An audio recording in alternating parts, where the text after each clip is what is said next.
नमस्कार सर्वांना. आजचा विषय हा अतिप्रमाणात येणारा राग. या रागावरती नियंत्रण कशा पद्धतीने ठेवायचे हे या व्हिडिओच्या माध्यमातून आज आपण पाहणार आहोत.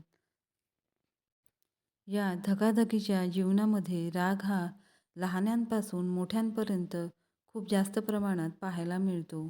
यावरती नियंत्रण आपण कशा पद्धतीने ठेवू शकतो यावरती भरपूर उपाय सुचवले जातात. परंतु लवकरात लवकर हा राग कशा पद्धतीने शांत करायचा यासाठी एक उपाय मी तुमच्यासोबत शेअर करणार आहे.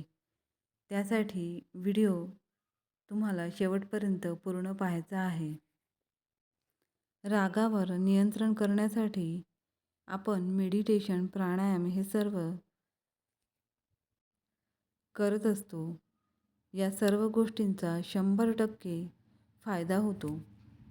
लहानपणीपासूनच मुलांना जर आपण मेडिटेशन, प्राणायामची सवय लावली तर हा राग कंट्रोलमध्ये राहू शकतो.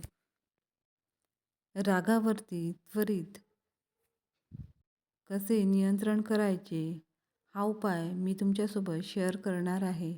हा उपाय तुम्ही लहान मुलांना सुद्धा सांगू शकता. चला तर मग जास्त वेळ न घालवता वळूया आपल्या विषयाकडे. जेव्हा आपल्याला खूप राग येतो ना, त्यावर नियंत्रण करण्यासाठी अशा प्रकारे आपल्याला घट्ट मूठ बांधून घ्यायची आहे.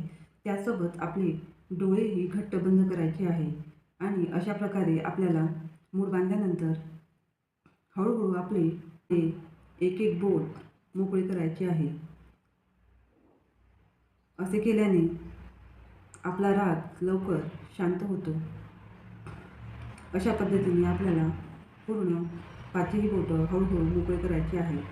पाचही बोटं उघडल्यानंतर आपल्याला सोबतच आपले डोळेही उघडायचे आहे. डोळे उघडल्यानंतर तुमच्या लगेच लक्षात येईल की आपला राग शांत झालेला आहे. अति राग आलेला आपला नियंत्रणात आलेला आहे हे तुम्हाला लगेचच जाणवेल. आजचा हा उपाय तुम्हाला कसा वाटला नक्कीच मला कमेंट बॉक्समध्ये तुम्ही कळू शकता आणि हा उपाय नक्कीच तुम्ही करून पहा. लगेचच तुम्हाला या उपायाचा फायदा होईल. परत भेटूया नवीन विषयासोबत. तोपर्यंत take care. Bye. Thanks for watching.